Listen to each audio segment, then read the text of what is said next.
WNST camp begins. And, oh, by the way, one of the most controversial guys in America right now, certainly on the sports side, is rumored to be involved with the Ravens and Colin. Yeah. So you think about that, and Mark Bulger's another one. Mark Bulger, I forgot all about him. Never played a snap. And year-old quarter, it's okay. But what if it's not? Exactly. What if it's not? And that's where Colin Kaepernick, to me, that's the really relevant part of the discussion from a football standpoint. And I think that's why they're in a holding period right now. To me, if this were all about the non-football issues, they would have made a decision by now. They would have either said no, or they would have signed him. To me, it's way more about they want to see where Joe Flacco is at the end of this first week when they reassess him, when they see how the back's feeling, and then is he back on the practice field and we move forward and we never hear about it again, or is it a more extended absence? And this is where the other scenario that's even trickier here is, does he get back on the field, practices for a couple weeks, and then you get to the third preseason game and he starts having some back issues again? That's where, to me, this is the dilemma that the Ravens face. Is Colin Kaepernick a better quarterback than Ryan Mallett? I think so. And Ryan Mallett struggled here the last couple of days. And he has. I mean, it's a few days of training camp. I mean, I caution everyone on that. I've seen a lot of guys look terrible in training camp and end up being really good players. I've seen a lot of guys who look great in training camp and they disappear by the first preseason game. So, that's always the disclaimer. But certainly Ryan Mallett's performance here over the first week of practice has left something to be desired. And that's just that's just throwing even more gasoline on this fire. But the biggest issue here is, what is Joe Flacco's health? And if it's going to be fine, I think you make a very strong argument against signing Colin Kaepernick, because they don't have a whole lot of cap room, and they do have a lot of other positional needs. And I'm not sure using cap room to just upgrade your insurance policy is a more prudent use of resources than going out and getting a right tackle or a veteran center or maybe a tight end, the way that position's trending right now. I think these are very real issues that I think a lot of people at the national level, a lot of outsiders are looking at this and saying, well, the Ravens are dragging their feet, they're making excuses, we go down the list. But I think when you really do look at the football aspects of this, it's not as cut and dried as just saying, well, Colin Kaepernick's better than Ryan Mallett. Well, if that's the only thing you're going to look at, well, every team in the NFL would sign would have a starting quarterback and spend gobs of money on a backup, and we know that's not how it really works. You have to, with the salary cap, you have to be prudent, or you should be prudent with your resources. And as much as we're talking about Ryan Mallett, they gave this guy $1 million signing bonus at the start of free agency. That, to me, shows that they had some level of comfort with him being the backup. Of course, if they're way more concerned about Joe Flacco's back than they're leading on, that's where this discussion to me becomes very, very different, and that's why I think they are in this holding pattern right now. Luke Jones joining us here. Of course, he is on the field in Owings Mills and doing double duty at Camden Yards all week long with the Orioles, and we'll make some time for the Orioles momentarily, but we're going to stay on the Ravens right now. And, the Goodell thing was interesting unto itself on Sunday, but before any of this stuff even happened, before anybody was screaming at me on Facebook about racism and American flags and kneeling and respect and disrespect and black and white and all that stuff, you inked a really solid piece on Friday at WNST.net about just the football side of this. And I know you started to peel back the onion here earlier in the segment about all of this, but what does happen if Joe Flacco's not here, right? I mean, and if it's not Colin Kaepernick, Steve Bisciotti brought up RG3's name on Sunday night, and other names are coming into this thing right now. If you imagine a world without Joe Flacco, you better hope that it's better than Ryan Mallett and John Harbaugh and a lot of other people whose jobs are on the line this year.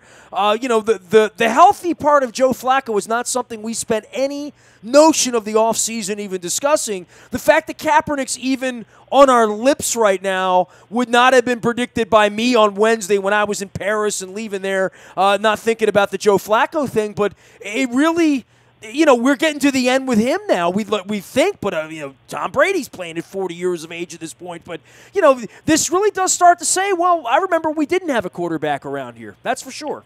Yeah, and I mean, we always talk about the issue of durability, right? We talk about that with players in any sport, and all players that are durable players are durable until what? They're not durable anymore. And that's not to say that Joe Flacco is not durable anymore. We don't know. I mean, this could be a back issue that he has the 1 week, and he's feeling great, and we move forward. And that's all there is to it. But you're right. The fact that Kaepernick's even being discussed, I think we do need to acknowledge here, it is very clear that John Harbaugh has some affinity, some affection for Colin Kaepernick, and how much of that's just some loyalty to his brother. Of course, Jim coached him in San Francisco. Jim has spoken favorably of Colin Kaepernick over the course of the last 12 months, let's say, when he's been asked about it. Of course, not at the NFL level anymore, but Jim Harbaugh knows what kind of player he is, and you would think knows what kind of person he is. So how much of it is that? How much of it is John Harbaugh, perhaps, even though he's not someone who's going to lead that on to anyone else, but deep down, he's got to be feeling some pressure. I mean, it would be unnatural for him not to be, considering the amount of success that he had specifically over his first 5 seasons, and now seeing how the last 4, 3 of the last 4 seasons have gone. He might be the one that's kind of driving the engine a little bit. I mean, the fact that he brought up Colin Kaepernick before the media even had a chance to ask him about it, and we would have, by the way, just in case anyone's wondering. It was part of his opening statement on Thursday when he mentioned Colin Kaepernick. It gives you the sense that it's something that he would like to see if there is some more doubt about Flacco. And when it's the back, you don't know. I mean, it's just something that's really complicated, and that's what makes this so difficult. I mean, the reality is, this team entered Sunday with just under $7 million in cap space. And keep in mind, that's with the rule of 51, your top 51 cap numbers of your 90-man roster right now. They're what makes up the salary cap number right now. But come the end of the preseason, you need to fit your entire 53-man roster, any players that are on injured reserve, and your 10-man practice squad all under the cap. So what does that mean for that number that was around $6.8 million before they signed Larry Donnell on Sunday? That means that number will diminish. And that means, keep in mind, you want to have cap space going into the season because you're going to have some injuries. You're going to have to make some roster moves. You're going to have guys inevitably who go to IR. Their cap figure doesn't disappear when that happens. You have to make room. So you might say, okay, well, they have $6.8 million in space. It's not a whole lot this time of year when you consider that. And, they have a question mark at center, and they have a question mark at right tackle, and they've lost 2 tight ends and potentially 3 now, depending on what happens with Crockett Gilmore and his meniscus. So that position is more of a concern. And I think the whole O-line's a question mark right now, right? Right. So this is why you go back to the Kaepernick issue, and if it's just as simple as saying, well, he's better than Ryan Mallett, okay, I don't disagree with that. But what's his salary expectation? Dick Cass confirmed on Sunday he does want to play football. They've had direct discussions with him. So anyone who's been asking how serious is he about playing football, I think we got our answer there, at least we can, based on what he's telling the Ravens. But that said, is Colin Kaepernick willing to accept a veteran minimum deal or something that's not going to be much more than that? Because if you do keep Kaepernick, and let's just say for argument's sake that Joe Flacco is going to be fine, and maybe they're talking about possibly just upgrading their backup situation. If you would sign Kaepernick and cut Ryan Mallett, whatever Kaepernick's making, you're adding $1 million in dead money of what's going to be left on the cap from Ryan Mallett. So it comes down to this. Do you want to improve your insurance policy for Joe Flacco, or do you want to take what few cap resources you have remaining and go out and get another piece? And it's not going to be a lucrative deal, but let's say a moderate signing of a right tackle or of a center. And, whoever the name is, Austin Howard got let go by the Raiders, a right tackle who actually spent the very beginning of his career with the Ravens on the practice squad about 6 years ago. Of course, we've talked at length off and on about Nick Mangold. Maybe they would revisit that. Who knows? But my point is they have a lot of other needs on this roster, and they don't have a whole lot of cap room. So as much as there are a lot of people that are pushing Colin Kaepernick to find work, and with the connection with the Ravens, to him to find work here in Baltimore, the Ravens are in the business of winning games, and that's where Steve Bisciotti made the comment that probably got him some criticism from quite a few people, but he made the comment that I'm not sure that Colin Kaepernick's going to help us win games, and I think what he meant by that is if Joe Flacco's healthy, you're talking about a backup quarterback that you're hoping doesn't have to play at all. But Bisciotti didn't really elaborate on that, so it kind of left the comment as it was, and some people took some exception to that, and I get that to some degree. I mean, that's what we do on social media, right? We react to something in 140 characters. So, but there are more layers to this than just saying Colin Kaepernick's better than Ryan Mallett. Now, if we go down to the other road, which is deep down, either they're much more concerned about Flacco's back than they've let on, or we get to next Wednesday, or we get to this Wednesday or Thursday, and they reassess, and Flacco's well, they back. should be concerned about it, right? I mean, Well, there's levels of concern, though. But you should always be concerned that your backup quarterback Sure. can come in and help you win. I mean, whoever that backup quarterback there is, but at the same time, and you know how I felt about this. I did not like the Matt Schaub signing 2 years ago. I thought they wasted $3 million, and it ended up being right because, Matt Schaub came in and couldn't get the job done. And the reality is, if your franchise quarterback goes down for more than a couple games, you're probably in deep doo-doo. I mean, it's just the reality of it. So that's why I liked the Ravens' approach when they had Tyrod Taylor. Now, Tyrod Taylor, what he's become in Buffalo, it has nothing to do with it. It's the fact of, I believe, with him being a late-round pick, they had a backup quarterback for 4 years that they spent, I want to say it was under a total of $3 million over 4 years. Now, that's a unique situation, and we never know if Tyrod Taylor never had to play for the Ravens in a situation where Flacco was hurt. So I understand that that's not always possible, but I am. It's not even likely, quite frankly. Right. Yeah. I'm absolutely of the opinion that the backup quarterback, if you have a starting quarterback that's worth his salt, the backup quarterback should not be a major priority, and certainly should not be making a whole lot of money. I mean, these teams that go out and spend $5 or $6 million for a backup quarterback, I think it's freaking nuts, because that's some capital right there that you could use to actually do some things to help your starting quarterback. And I'd much rather have an upgrade at right tackle or center to protect Joe Flacco and his back, rather than just say, well, you're going to bring in Colin Kaepernick, unless, and like I said, we don't know his salary demands. If he's willing to accept a veteran minimum kind of deal, then fine. I'm not going to quibble over that. But if it becomes a case where they sign him for $2 million, which is still way below what that guy is worth, if you're just looking strictly at football ability, and then you take the $1 million in dead money with Ryan Mallett, well, that's kind of $3 million there that could have gone to an offensive lineman or another piece that you might need. So that's my whole point with this being a more complicated situation than strictly talking about the non-football part of this, which I don't know whose opinion is going to be changed at this point. You either you're okay with it, or you're someone threatening to cancel your season tickets, and you're probably not going to be swayed no matter what, unless Colin Kaepernick goes out there and plays for the Ravens out of necessity and plays really well. Then I would think the tune would change for some people there. But there are a lot of tentacles to this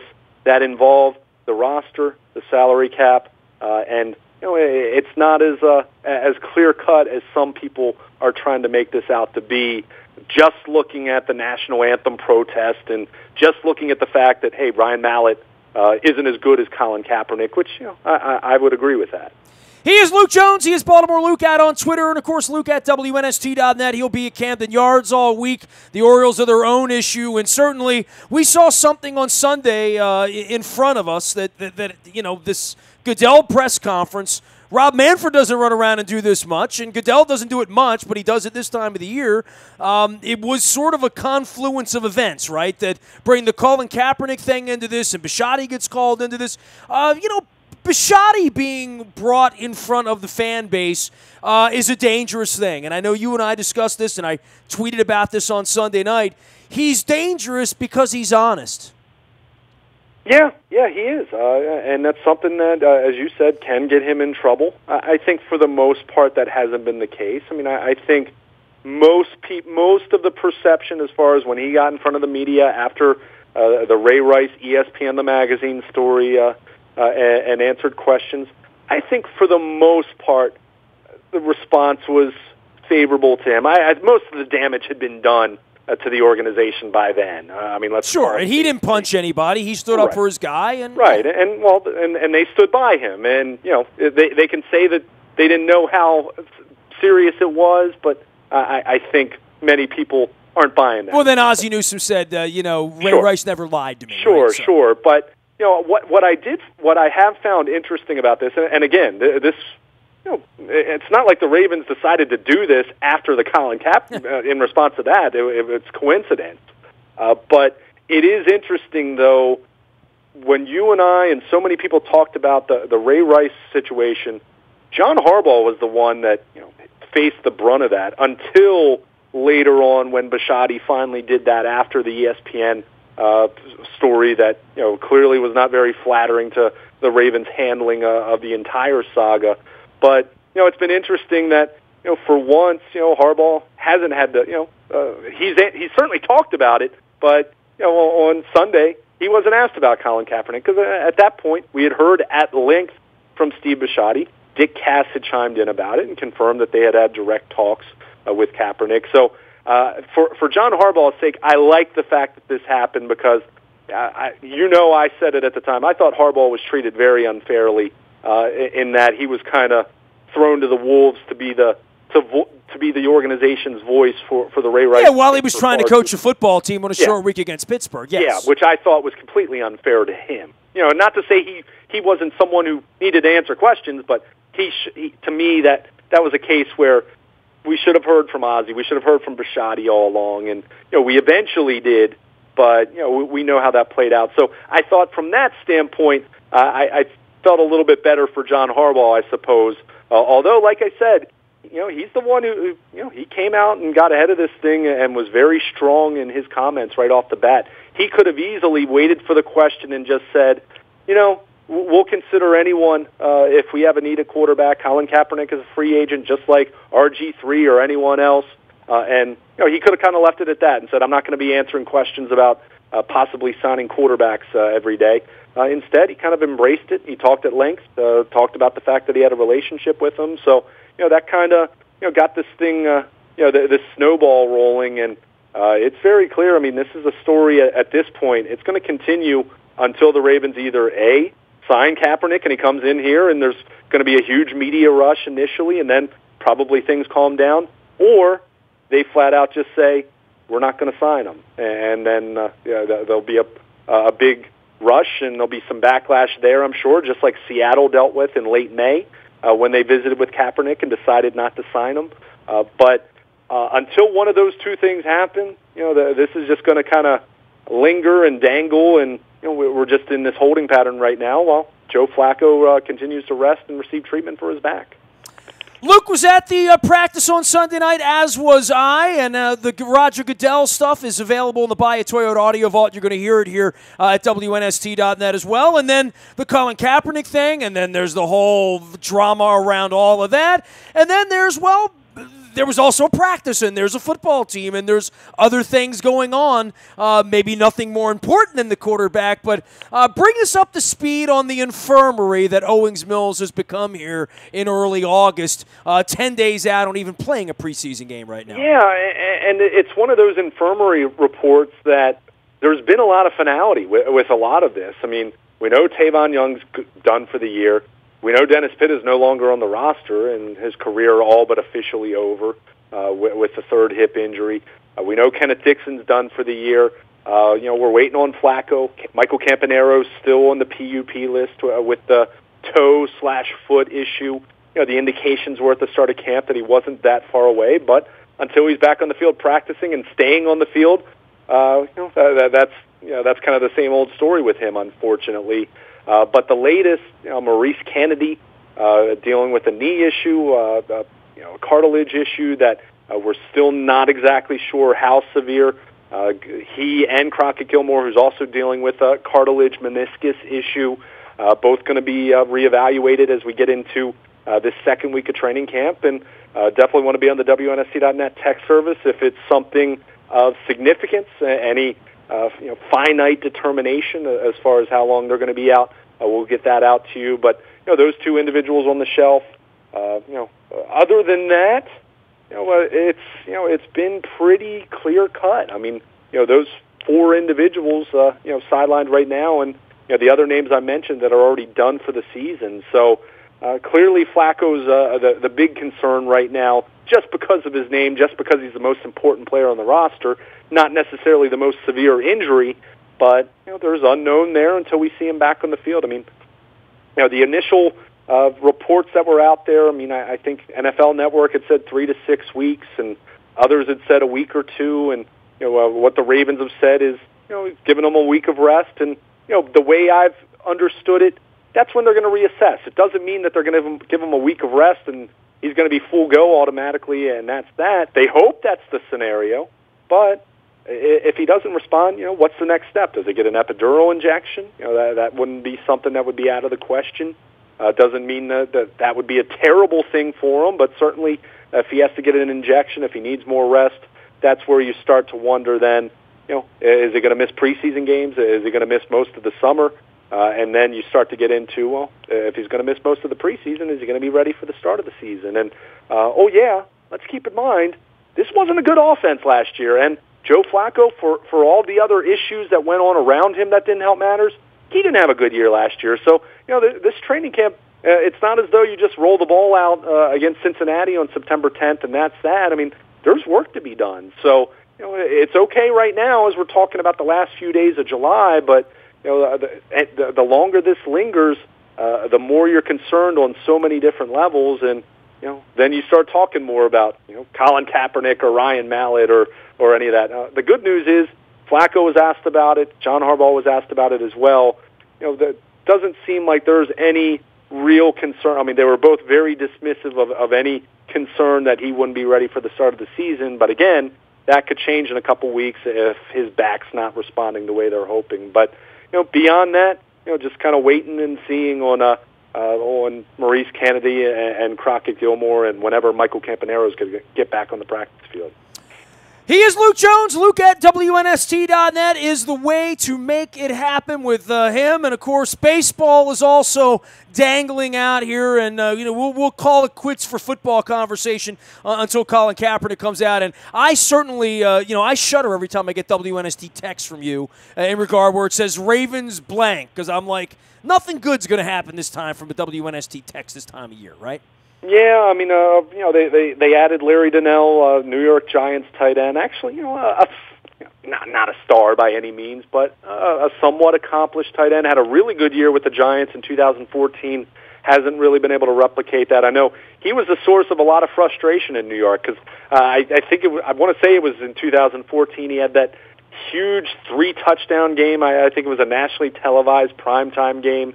A lot of people in New York were thinking, hey, this guy's going to be a star, and he had a good year in 2014. Since then, nothing but a lot of frustration and inconsistency. But considering where the Ravens are at the tight end position, not a bad player to bring in at this stage of the offseason, now into the preseason.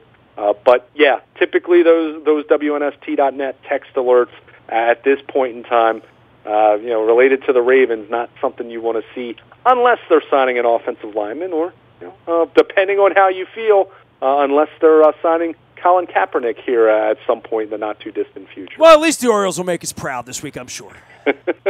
He is Luke Jones, and Luke at WNST.net, as well as Baltimore Luke on Twitter. Nasty at WNST.net finds me. Facebook, Twitter, LinkedIn, Snapchat, Instagram, and, of course, streaming live on our Facebook as well as our YouTube WNSTV channel. Of course, our tech service is brought to you by Dennis Colazzos and our friends at Coons Ford of Security Boulevard. Dennis will be here on Thursday driving you home from 3 until 5. It is the SSV on WNST. Last but never least, the morning newspaper delivers to your email inbox free of charge digitally each and every morning. It's all powered up by Planet Fitness and PlanetFitness.com, where it is always $10 a month to get in the best shape of your life, and I highly recommend you check out Planet Fitness and Planet of Triumphs to get a little inspiration as well. I am Nestor. We are WNST.net, AM 1570, and WNST Towson, Baltimore, and we never stop talking Baltimore sports.